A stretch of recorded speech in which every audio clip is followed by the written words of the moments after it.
So day 6 in the morning of the purple Rambo volcano radish.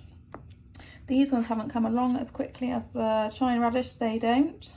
They just take a little bit longer, but they're getting there. There's still lots of the root furze, which is good.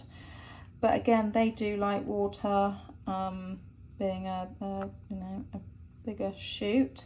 So I'm going to give this one a little bit of water just around the edge like that, moving it around so the water's draining through the soil, and then put that one back in light.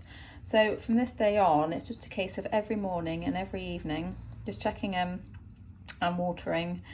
Sometimes I may need just once a day depending on the variety. Check out all the other videos that you have for those, but these ones, they probably do need a bit more.